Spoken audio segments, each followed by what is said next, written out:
வணக்கம். இன்னைக்கு நம்ம ரொம்ப ரொம்ப முக்கியமான ஒரு விஷயத்த பத்தி ஆழமா பார்க்க போறோம்.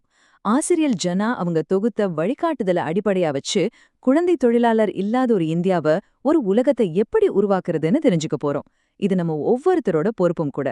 வாங்க இந்த பயணத்தை ஒண்ணா ஆரம்பிக்கலாம். இந்த விஷயத்தோட மொத்த வலியையும் இந்த ஒரு வரி ரொம்ப அழகா சொல்லுது இல்லையா? குழந்தை தொழிலாளர்ங்கிறது வெறும் வேலை வாங்குறதில்ல, அது ஒரு குழந்தையோட கனவு, அவங்களோட எதிர்காலத்தையே திருடுற ஒரு கொடூரமான வன்முறை. சரி, முதல்ல நாம எதுக்கு எதிரா போராடுறோம்னு தெளிவா புரிஞ்சுக்கலாம். குழந்தை தொழிலாளர்னா என்ன, அது எப்படி உருவாகுது? இந்த முதல் பகுதியில இத பத்தி தான் விரிவா பார்க்க போறோம். இந்த வரையறைய நாம சரியா புரிஞ்சுக்கணும். இப்போ வீட்ல அம்மா அப்பாக்கு சின்ன சின்ன உதவிகள் செய்யறது குழந்தை தொழிலாளர் கிடையாது. ஆனா ஒரு குழந்தையோட படிப்ப, அவங்களோட ஆரோக்கியத்தை, அவங்களோட சந்தோஷத்தை பறிக்கிற எந்த ஒரு வேலையுமே குழந்தை தொழிலாளர் தான். அதுதான் நாம எதிர்க்க வேண்டியது. எப்படி இந்த குழந்தைகள் தொழிலாளியா மாறுறாங்க? முக்கியமா 4 காரணங்கள் இருக்கு. முதல்ல வறுமையும் கல்வி இல்லாமையும். இது ஒரு முடிவே இல்லாத விஷ சுழற்சி மாதிரி. ஏழ்மையால குழந்தைங்க வேலைக்கு போறாங்க, அதனால படிக்க முடியல. படிப்பு இல்லாததால வளர்ந்த பிறகும் அதே வறுமையிலேயே சிக்கிக்கிறாங்க. அப்புறம் சில குடும்பங்கள் ஏஜென்ட் கிட்ட பிள்ளைங்கள வித்துடுறாங்க. மனித கடத்தல்னு சொல்ற கொடூரமான குற்றமும் நடக்குது. ஆனா இது எல்லாத்துக்கும் மேல ஒரு முக்கியமான காரணம் இருக்கு. அது நம்மளோட மௌனம். நம்ம சமூகம் இதை கண்டுக்காம இருக்கும்போதுதான் இந்த கொடுமை தொடர்ந்துகிட்டே இருக்கு. சரி, இந்த பிரச்சனை எந்த அளவுக்கு பெருசுன்னு தெரிஞ்சுக்க வேண்டாமா? உலக அளவுலயும் சரி, நம்ம இந்தியாவிலயும் சரி, இதோட தாக்கம் எப்படி இருக்குன்னு இப்ப பார்க்கலாம். சர்வதேச தொழிலாளர் அமைப்போட கணக்குப்படி உலக அளவுல கிட்டத்தட்ட 138 மில்லியன், அதாவது சுமார் 14 கோடி குழந்தைங்க இன்னிக்கும் தொழிலாளரா இருக்காங்க. யோசிச்சு பாருங்க, இந்த எண் எவ்ளோ பெருசு, எவ்ளோ அதிர்ச்சியானதுன்னு. இந்த வரைபடம் காட்டுற மாதிரி சப் சஹாரா ஆப்பிரிக்கால நிலைமை ரொம்ப மோசமா இருந்தாலும் இது உலகத்தோட எல்லா பகுதியிலயும் இருக்கிற ஒரு பிரச்சனை தான். சரி, இப்போ நம்ம நாட்டு நிலைமைக்கு வருவோம். இப்போ நம்ம நாட்டோட நிலைமை என்ன? 2011 சென்சஸ் படி இந்தியால மட்டும் 10.1 மில்லியன், அதாவது 1 கோடிக்கும் அதிகமான குழந்தைங்க தொழிலாளரா இருந்திருக்காங்க. யோசிச்சு பாருங்க, 1 கோடி. இப்போ அந்த எண்ணிக்கை கொஞ்சம் குறைஞ்சிருந்தாலும் இன்னிக்கும் லட்சக்கணக்கான குழந்தைங்க அவங்களோட குழந்தை பருவத்தை இழந்துட்டு தான் இருக்காங்க. ஓகே, பிரச்சனைகளை நல்லா புரிஞ்சுக்கிட்டோம். இனி தீர்வுகளை நோக்கி நகரலாம். ஆசிரியர் ஜனா அவங்களோட வழிகாட்டுதல் மூலமா இந்த பிரச்சனைய எதிர்கொள்ள ஒரு தெளிவான திட்டம் எப்படி இருக்குன்னு பார்க்கலாம் வாங்க. இதோ பாருங்க, இதுதான் ஆசிரியர் ஜனா அவங்களோட 4 அடுக்கு செயல் திட்டம். இதோட பார்வை குழந்தை தொழிலாளரே இல்லாத ஒரு சமூகம். நோக்கம் ரொம்ப தெளிவு. குழந்தைகளை மீட்கணும், அவங்களுக்கு மறுவாழ்வளிக்கணும், கல்வியை கொடுக்கணும். இதை எப்படி செய்யறது? சட்டம், பொருளாதார உதவி, விழிப்புணர்வு மூலமா இதை செஞ்சா கடைசியா வறுமை சங்கிலிய உடைச்சு எல்லா குழந்தைகளையும் பள்ளிக்கு கொண்டு வர முடியும். இது வெறும் கனவில்ல, இது ஒரு தெளிவான திட்டம்.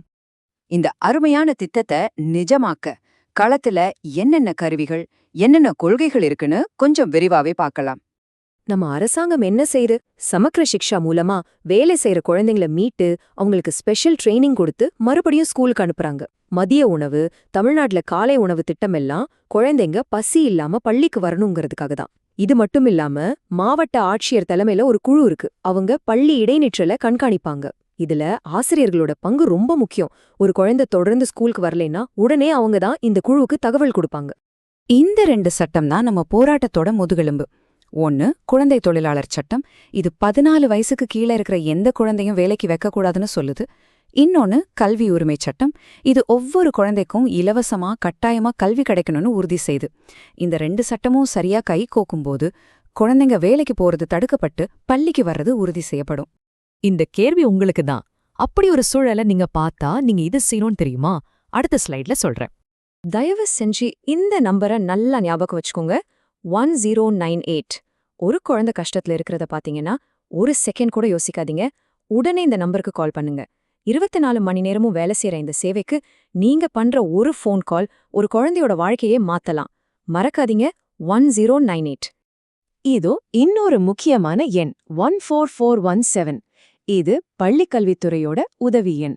ஒரு குழந்தை ஸ்கூலுக்கு வராம பாதியில நின்னுட்டா இல்ல படிப்பு சம்பந்தமா எந்த பிரச்சனைனாலும் இந்த நம்பருக்கு கூப்பிட்டு சொல்லலாம். ஒரு குழந்தை படிப்பை நிறுத்தாம பாத்துக்கிட்டாலே அவங்க தொழிலாளியா மாறுறத நாம தடுத்துடலாம். இந்த மாற்றத்தை உருவாக்குறதுல நம்ம ஒவ்வொருத்தருக்கும் ஒரு முக்கியமான பங்கு இருக்கு. குழந்தை தொழிலாளர் இல்லாத ஒரு சமுதாயத்தை உருவாக்குறது அரசாங்கத்தோட வேலை மட்டும் இல்ல, அது நம்ம எல்லாரோடைய கூட்டு பொறுப்பு. அப்போ நாம என்னதான் செய்யறது? பாருங்க, ரொம்ப சிம்பிள். ஒரு தனிநபரா நீங்க என்ன பண்ணலாம்னா, குழந்தை தொழிலாளிய பார்த்தா உடனே 1098க்கு கால் பண்ணுங்க. உங்க பக்கத்துல இருக்கிற குழந்தைங்க ஸ்கூலுக்கு போறாங்களான்னு ஒரு கண்ணு வச்சுக்கோங்க. ஒரு குடும்பமா நம்ம பிள்ளைங்கள வேலைக்கு அனுப்புறதை விட்டுட்டு கல்விக்கு முக்கியத்துவம் கொடுங்க.